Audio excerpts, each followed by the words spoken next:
saya sebagai pencadang di sini, sebagai pendidikan ibu bapa lebih baik daripada pendidikan.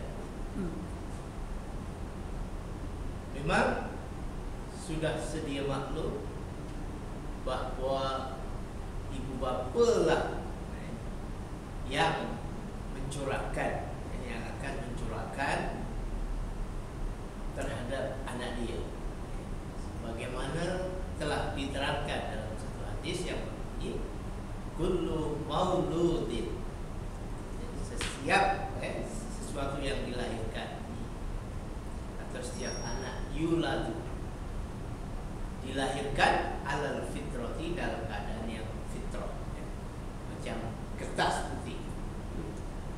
Fa inna abawahu, maka sesungguhnya orang tuanya, ibu bapanya, yuhawidanihi, yang akan mencorakkan sama ada dia akan menjadi orang Yahudi, yumajisanihi, atau orang Majusi, atau Nasara, ataupun orang Kristen.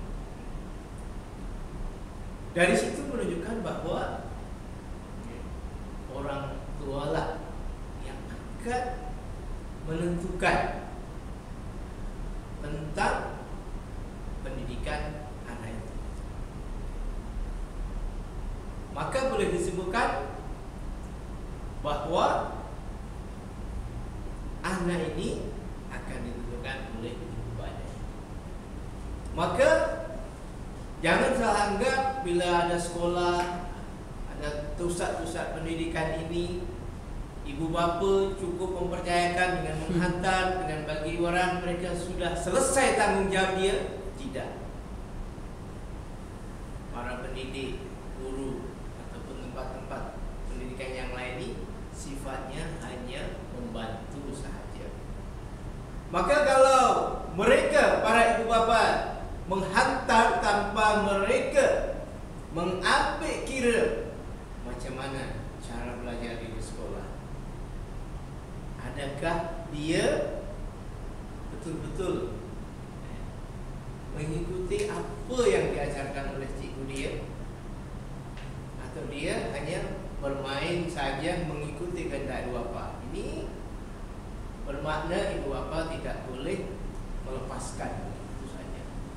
Mereka kena mengambil berat terhadap proses amanah yang diberikan kepada guru-guru itu untuk membolehkan pembentukan saksi itu dapat berjalan dengan baik. Makanya dalam menanamkan satu nilai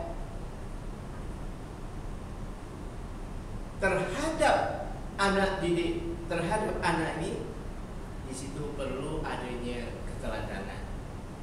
Karena adanya keteladanan, sehingga dengan adanya keteladanan ini akan berkesan. Sebab sikap pengamalan-pengamalan inilah yang nampak, yang anak-anak tengok, dan itu akan berkesan dalam diri mereka, sehingga dia akan mengikut. Tapi apa yang berlaku saat ini? Betapa susahnya mencorakkan seorang anak. Karena apa? Karena kadang-kadang ibu bapa dia cakap tak serba fikir. Dia suruh anaknya buat macam ini, tapi dalam masa sama tidak berbuat sesuatu seperti apa yang dicakapkan. Oleh itu saya memberi tekanan yang sekuat-kuatnya bahwa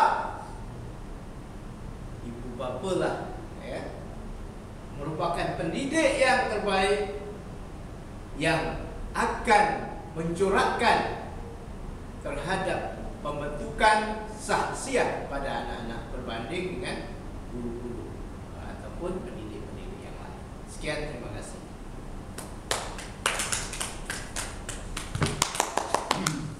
Silakan.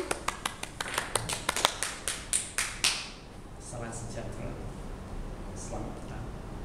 Terima kasih pihak pencadang yang ahli, hakim yang bijaksana. Mula-mula sekali pihak pencadang nak menerangkan ibu bapa mencorakkan anaknya. Dan pihak pencadang juga menambahkan, sekiranya ibu bapa menunjukkan teladan. Saya sangat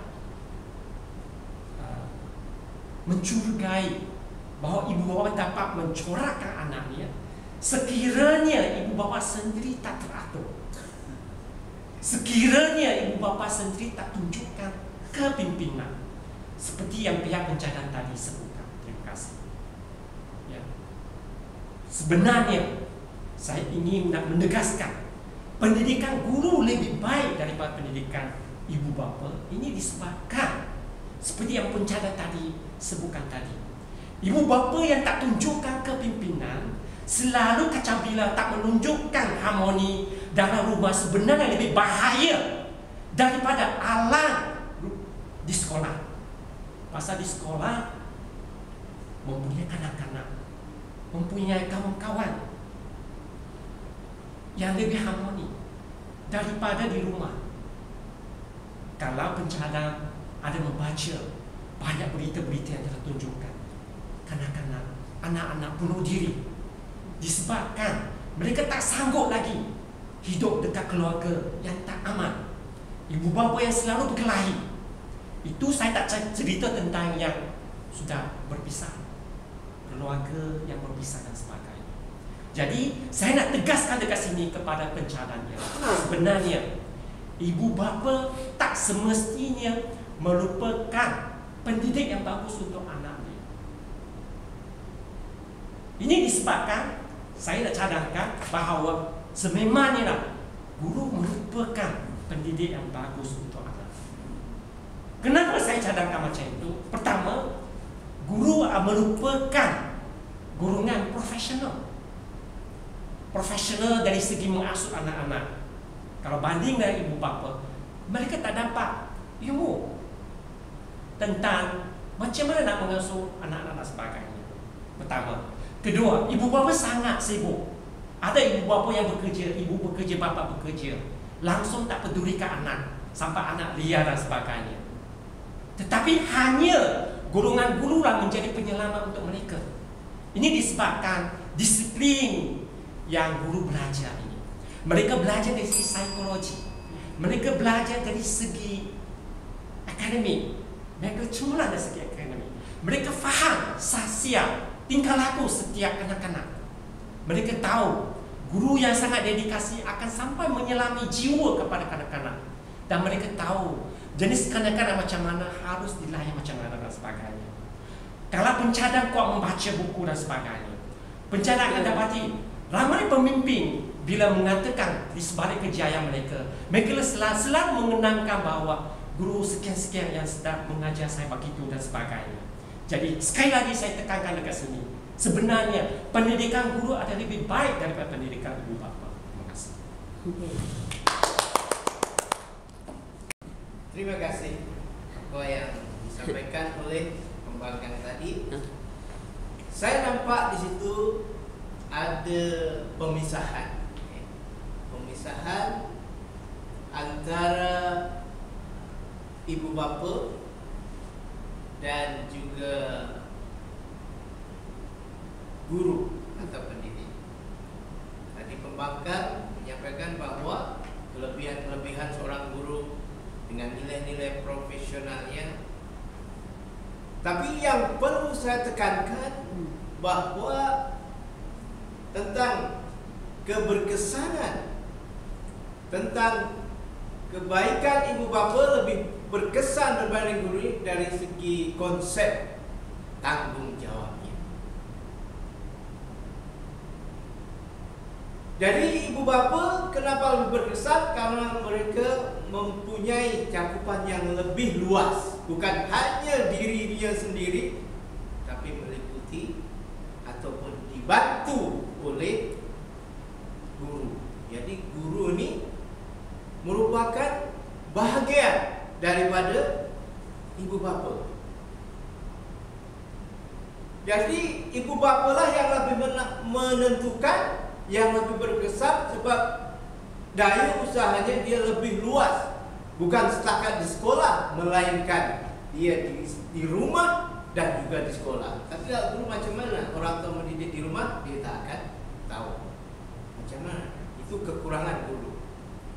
Tapi kalau ibu bapa selain di rumah dia memastikan mereka memberikan bimbingan, kemudian dipanjangkan lagi di sekolah dengan kawalan dia, dengan pemantauan dia,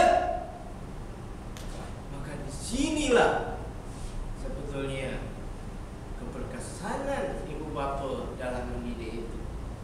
Apa yang sudah jadi sekiranya ibu bapa cukup mempercayakan dengan guru. Boleh jadi gurunya baik, akan tapi kalau anak itu tidak mendengar, tidak mengikut guru dengan baik, maka apa hasilnya? Kosong, tidak akan dapat hasil. Maka saya tegaskan bahwa pendidikan ibu bapa ini lebih sempurna karena lebih luas, lebih menyeluruh dan tidak dimiliki oleh guru tadi hanya sebatas di sekolah, tapi ibu bapa di rumah dan juga di sekolah. Maka kalau dia usahanya lebih luas, lebih jauh, pastinya hasilnya pun akan lebih berkesan. Sekian, terima kasih. Okey, baiklah. Terima kasih pihak pembangkang yang Bencana. menerangkan Bencana. bahawa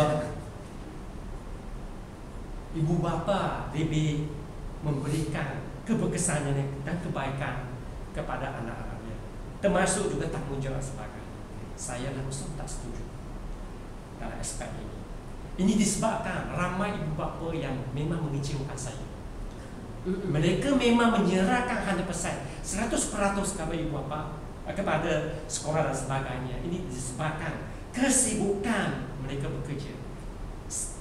Senario dan keadaan sekarang memang berbeza dekat dulu. Khasnya dekat di bandar, mereka tak ada masa langsung untuk melihat anak dan sebagainya. Pagi keluar pergi sekolah, balik ke rumah memang tak ada masa untuk berjumpa dengan anak dia. Pihak pencadang juga ada menerangkan bahawa masa di rumah lebih panjang. Saya mempersoalkan dekat sini, panjang memang panjang, itu disebut dari segi kuantiti. Dari segi kualiti dia macam mana? Jadi saya lebih tekankan dekat sini aspek dari segi kualiti. Ini disebabkan pihak guru adalah profesional. Mereka dilatih dari segi macam mana untuk mengasuh anak, macam mana untuk mendidik anak menjadi manusia yang sempurna dan sebagainya, dari segi akhlak dan sebagainya. Mereka belajar psikologi. Mereka tahu anak-anak yang nakal, bagaimana untuk mengatasinya. Kalau cerita tentang kepimpinan, saya rasa anak-anak kita lebih menyelah dekat sekolah. Ini disebabkan kerjasama, semangat kerjasama dan semangat kepimpinan hanya boleh menyelah bila kita ada orang rakan murid-murid bersama dengan dia. Mereka bersama-sama untuk mengikuti aktiviti-aktiviti di sekolah dan sebagainya, yang mana peluang itu tidak akan muncul di rumah, yang mana mereka hanya seorang saja di rumah. Saya nak tanya, di mana kepemimpinnya, di mana pengikutnya? Tetapi di sekolah ada ramai rakan sedajiannya.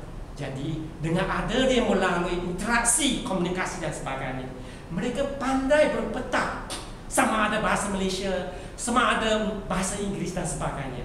Mereka tahu amalan-amalan untuk berkomunikasi dengan orang lain. Tetapi sekiranya pihak pencadang boleh bayangkan, kalau anak-anak kita bercakap di rumah hanya ibu bapa sahaja, sedangkan di sekolah ada guru, ada rakan-rakan dan sebagainya. Jadi aktiviti-aktiviti tersebut lah yang saya rasakan boleh melatihkan anak-anak kita lebih bertanggungjawab kepada mana-mana aktiviti dan sebagainya. Dan ia lebih berkesan bagi saya dengan adanya asuhan, dengan adanya didikan daripada guru. Satu lagi saya nak tambahkan, guru adalah orang yang terlatih dari segi ilmu untuk sesuatu mata pelajaran, dan ada orang yang pandai dalam sesuatu mata pelajaran, sedangkan ibu bapa tak pernah dilatih macam mana nak mengajar ilmu hisab, macam mana nak mengajar anak dia ilmu sejarah dan sebagainya. Kalau sekiranya ini sampai tahap ke universiti, sampai tahap ke sekolah menengah dan sebagainya, saya rasa tak ada ibu bapa yang begitu pandai. Kalau ibu bapa ada profesor ataupun pendidik, katakan ada pendidik, tetapi itu pun satu bidang yang tertentu. Sedangkan anak kita memerlukan ilmu yang sangat luas, daripada undang-undang sampai kepada kejuruteraan, kedoktoran dan sebagainya. Hanya itulah melalui ramainya guru-guru yang ada, yang mana memberikan dedikasi untuk mendidik mereka, maka anak kita baru ada harapan dan berjaya dalam dunia ini. Sekian terima kasih. Apa yang telah diutarakan oleh Mbak tadi, dari penggolongan saya, bahwa sehebat apapun yang diberikan oleh guru, sepakar apapun yang diberikan oleh guru, itu merupakan sebahagian dari proses pendidikan. Selebihnya akan disempurnakan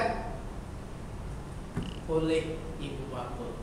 Bermakna antara ibu bapa dan guru ini tidak boleh dipisah-pisahkan. Maknanya guru sehebat apapun sebagai penyempurna dari apa yang disampaikan, diajarkan oleh ibu bapa. Semakin tinggi tahap keberkesanan, tahap pendidikan ibu bapa, semakin tinggi akan tahap pencapaian pembentukan pada anak. Dan sebaliknya, kalau di sekolah sudah dididik dan diajar dengan baik A to Z, tapi kalau di rumahnya orang punya busy apa, tidak ambil peran, tidak melakukan tanggung jawab, maka hasilnya pun akan berkurang. Jadi walau macam mana pun, tetap punca dia yang utama adalah ibu bapa. Jadi ibu bapa lah yang menyuratkan, yang memberikan satu kesan yang mendalam terhadap proses pendidikan itu sendiri, selain guru sebagai pelengkap atau. Sekian, terima kasih.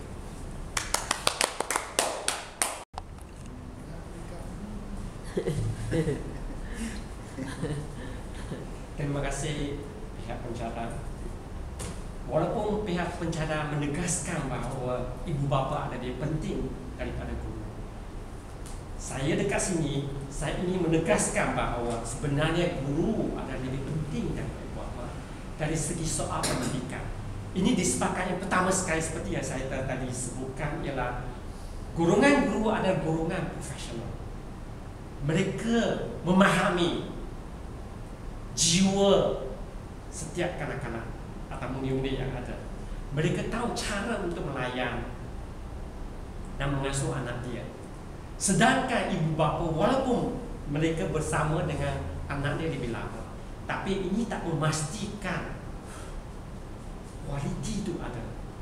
Disebabkan ibu bapa tidak tahu macam mana nak mengasuh dia.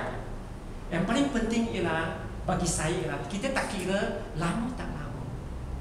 Petuanya ialah, adakah anda tahu mendidik anak? Itu yang paling penting bagi saya. Untuk soal ini, saya rasa guru adalah orang yang paling layak. Disebabkan bukan sahaja dari segi akademik mereka yang belajar ilmu alam dan dunia dan sebagainya, tapi dari segi macam mana untuk membentuk watak manusia. Itu yang sangat penting. Kalau pencadang meneliti mana-mana orang golongan dewasa dan sebagainya yang biasanya pemikiran sangat negatif dan sebagainya, semuanya disebabkan didikan di itu tak itu. Jadi bagi saya ini, sekiranya kita diberikan dan belajar di sekolah, maka ini akan disempurnakan oleh cikgu-cikgu dan sebagainya. Kedua ialah cikgu-cikgu semua itu mendapat ilmu yang tinggi. seperti yang saya sebutkan tadi. Sedangkan ibu bapa tak mendapat ilmu dari segi pengasuhan dan sebagainya. Ketiga, dengan dia belajar di sekolah dan melalui didikan daripada guru, anak-anak kita boleh belajar lebih banyak kemahiran dari segi sosial, kemahiran dari segi berpasukan, dan juga kemahiran dari segi memimpin orang dan sebagainya. Sekiranya mereka menyertai banyak-banyak aktiviti kelab di sekolah dan sebagainya. Dan akhir sekali yang saya sebutkan tadi, ibu bapa yang sekarang yang kita lihat sekarang adalah sangat sibuk, masing-masing untuk mengejar kejayaan mereka dan juga mata wang. Mereka sudah tidak memberikan perhatian yang lebih kepada anak-anak mereka, dan mereka memang menyerahkan anak-anak mereka kepada pihak sekolah. Ini disebabkan kenapa? Kerana mereka percayakan kepada guru. Mereka percayakan guru merupakan guru yang profesional yang boleh menggantikan tempat mereka. Sekian terima kasih. Okey.